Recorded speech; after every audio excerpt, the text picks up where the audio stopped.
struggles for Lewis Hamilton on the opening day of the Saudi Arabian Grand Prix as the seven-time world champion escapes punishment for impeding Alex Albon. Elsewhere, Yuki Tsunoda suffered his first crash as a Red Bull driver on what was another difficult day for the Red Bull number 2. From Racing News 365, my name is Nick Golding, and I'm delighted to be joined, as always, by lead editor Ian Parksu yet again. Ian, you've gone above and beyond, mate, because that is another pretty good background you've got going. There's some mood lights behind you. There's the building doing some awesome stuff. Somebody who's probably not in an awesome mood is Lewis Hamilton, P13 on the opening day at the Jeddah Corniche circuit. 1.1 seconds adrift of Lando Norris. 1.2. Apologies, 1.2 seconds adrift of Lando Norris, of course, topped the opening day. 0.7 adrift of Charles Leclerc, of course, his teammate in P4. I mean, to add into that, his incident with Alex Albon, it's not been a good day for the 40-year-old. Yeah, as you say, Nick, not a great day for Lewis Hamilton whatsoever. 1.2 seconds, as you mentioned, behind Lando Norris, who was fastest, 0.8 seconds behind his teammate. That's the real gap to consider here, 0.8 seconds between those two. It's not a great Friday for Lewis Hamilton. And bearing in mind as well, we, of course, FP2, far more representative conditions as to how qualifying will plan out, how the race will plan out. He's got an awful lot of work to do to try and reclaim that time, to try and get on top of where he's losing that time, especially to Charles Leclerc, of course. And as you say, that impeding incident, okay, he wasn't punished, but one of those as well that will have added to his demeanor because he will have had to have gone to the stewards, as we know, post-session. Yes, he wasn't punished. Interesting stewards document, by the way, folks, just looking back on that. When that incident took place between Alex and Lewis Hamilton on track, Alex immediately said dangerous because he'd had to, because of the way the incident unfolded, he wasn't happy with it. Now, for the stewards to punish a driver in Friday practice, just to let you know, they have to deem the incident as dangerous for that particular driver who had done the impeding to get a penalty, be it a reprimand, which is a penalty at the end of the day because it goes on their record and certain reprimands mount up over a period of time, or even a fine as well. In this particular incident, should I say, Alex had looked back at things and he did a U-turn, shall we say, on his dangerous comment. So bearing in mind that was a mitigating circumstance for the stewards to look at and reflect on, with Alex saying that with hindsight, it wasn't dangerous. Therefore, the stewards themselves also deemed the fact that that particular incident wasn't dangerous as well. So as far as the stewards were concerned, it was a no further action situation. But nevertheless, regardless of Lewis Hamilton escaping any kind of penalty, the penalty here overall that he's got to now reflect on is just where on earth is that car punishing him with regard to the time on the time sheet, because that 0.8 second gap to Charles Leclerc is one hell of a difference that he's got to overcome going into qualifying tomorrow, because as far as he's concerned, he's not going to want to be in Q2. That's what he's looking at the moment, a Q2 knockout at this stage, unless he finds something somewhere within that car. Lewis definitely has a lot of work to do, but a team who now have a lot of work to do is, of course, Red Bull, after Yuki Tsunoda, with just over 8 minutes remaining in second practice, crashed, his own mistake, of course, at the final corner, just clipped the inside of the corner, which obviously broke his steering, sent him into the barrier on the outside, where Max Verstappen, of course, crashed in 2021 and what would have been a remarkable qualifying lap. But Yuki, several attempts to drift off Max in what has been a car which Helmut Marko said has had gigantic changes made to it from FP1 into FP2. But for Yuki, his first crash as a Red Bull driver, there's some pretty substantial damage for Red Bull to fix. Yeah, predominantly towards the front wing, front suspension. Obviously, Red Bull, as we're talking, Nick, will be looking at that car right now because Christian Horner post-session mentioned that they've got to hope that the floor isn't damaged. Now, bearing in mind, we had the document issued earlier today before practice, which gives us an insight as to the updates on that car. Now, for those of you who are unaware, this is a document that we get just before the start of FP1, a few hours before the start of FP1, and it details exactly what each team has done with regard to its updates going into a particular Grand Prix weekend. Now, of course, we discussed the Red Bull updates on Thursday's F1 update, and we said that they were going to be quite extensive. Now, quite extensive underneath the car, what you cannot see. What a team details in that particular document is predominantly the changes on the car that you can see with regard to the bodywork. For Red Bull, we know that those changes have primarily been underneath the car. As I say, those that you can't see, and as mentioned, they don't have to put those on that particular steward's document. So we're not 100% as to what exactly has been done, but we know we've got a very good idea. Our technical writer, Paolo Filicetti, gave us a good update on Thursday, giving us a great deal of insight as to what exactly has gone on inside that Red Bull to try and get it into a better working window. And we know that the updates this weekend will be carried over into Miami, where there'll be additional updates. And then predominantly, we're going to see a bigger upgrade package for the Imola Grand Prix weekend as well. So yes, with regard to Lewis Hamilton and Ferrari, I talked about a great deal of work to do on that side of the garage.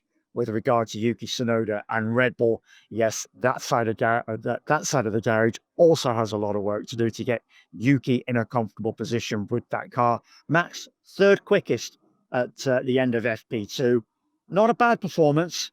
Naturally, behind a McLaren 1-2, spearheaded by Lando Norris, and nearly 0.3 of a second to find to the McLarens going into qualifying. So yes, whilst Red Bull and Max Verstappen are in a better position compared to the Bahrain Grand Prix weekend, where we know Max considerably struggled with that car, bemoaned a lot about the balance and the brake issues. At least he is in a better spot coming out of Friday, going into Saturday qualifying this weekend.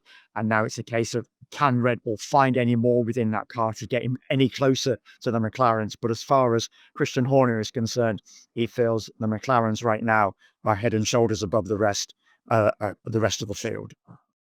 I will very quickly apologise, just in case there's any difficulties in hearing Ian. There is the beautiful noise in the background every now and then of Porsches racing around the Jeddah Corniche circuit. It is a beautiful sound, one that's not ideal when doing an F1 update. They could have scheduled their sessions around us a bit nicer. That would have been nice. So thanks, Porsche, for that.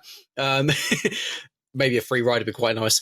Ian, we've got to discuss, though, that Max Verstappen, yet again, his future seems to be a talking point every single day in the F1 paddock. And once again, links with Aston Martin have sort of been addressed by Aston Martin themselves. And there you go, Mick. There are the Porsches just coming round. I obviously am going to have to raise my voice a little as they do fly past us. Yes, Andy Cowell was in the team principals press conference on Friday in between the first and second practice sessions.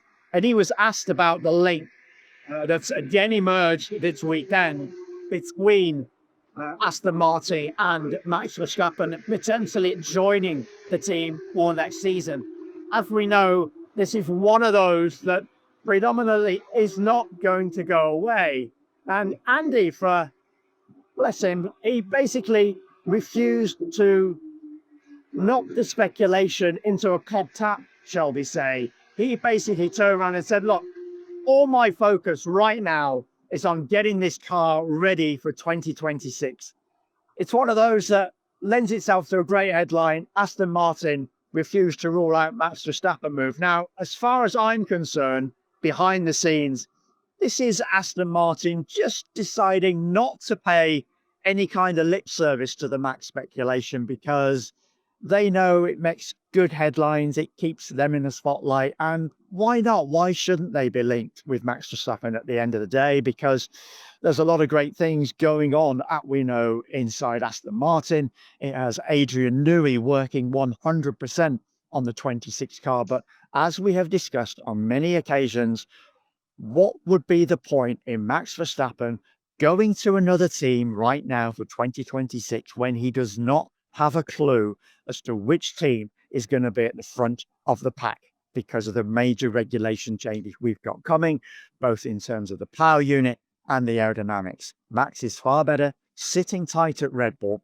waiting until the end of 26. Then, if he decides to move, if Red Bull is not in a position or has not provided him with a good enough spar throughout the 2026 season, then of course, the end of that year might be the ideal opportune time for him to maybe look for pastures new, depending on which team is at the forefront come the end of the 26 campaign.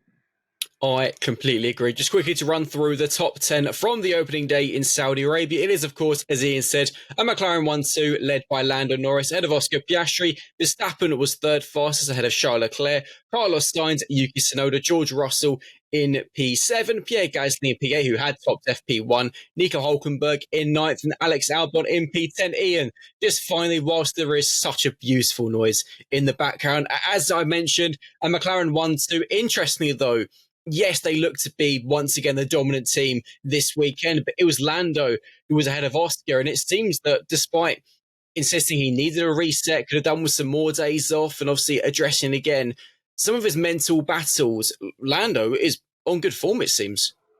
Yeah, it was across both sessions. The form fluctuated. Yeah. The times tumbled, various drivers at the top of the timesheet at any given stage, and that included George Russell, that included Charles Leclerc, that even included Max Verstappen at one stage as well at FP2. Bottom line is, yes, McLaren is once again looking like the team and the car to beat going into qualifying. Now, as we well know, let's just cast our minds back just 6 days, bearing in mind this is Friday, compared to last weekend, of course, when Lando had his issues in qualifying for the Bahrain Grand Prix weekend. Once again, it was looking like it was going to be a very tight battle between Oscar Piastri and Lando Norris. And ultimately, it was a couple of mistakes by Lando Norris in that key qualifying lap in Q3 that ultimately cost him that crucial grid slot that saw him lining up in 6th compared to Oscar Piastri's pole position, and the reason why Oscar was able to gain such a good victory last weekend, and Lando had to claw his way back through the field, only finishing third, of course, at the checkered flag. But the crucial element for Lando Norris going into qualifying on Saturday is, can he keep it clean? Can he avoid the mistakes that have undermined him in not just last week's qualifying session, but various qualifying sessions in recent times? We know if he nails it, he will more than likely be on pole position, but just those little small errors that have been made, they have been the difference between them being further down the grid and being on the front row pole position and being in a really good position to challenge for that Grand Prix victory. So it's all going to be about what's in Lando Norris's head going into qualifying. He can keep, as I say, keep it clean, keep his mind focused, when right now he's probably looking at the McLaren drivers, the one that's going to be on hold. But we're just going to have to wait and see how things unfold. And of course, to those who are watching this F1 update, be sure to let us know in the comment section below who you think is going to claim pole position for the Saudi Arabian Grand Prix. I might love Formula E with all my heart, but God, those Porsches sound so good. Ian, amazing stuff. As always, please do, for those watching, be sure to like this video, subscribe to the Racing News 365 channel, and join Ian and I post-qualifying on Saturday. See you later. Take care as always, folks.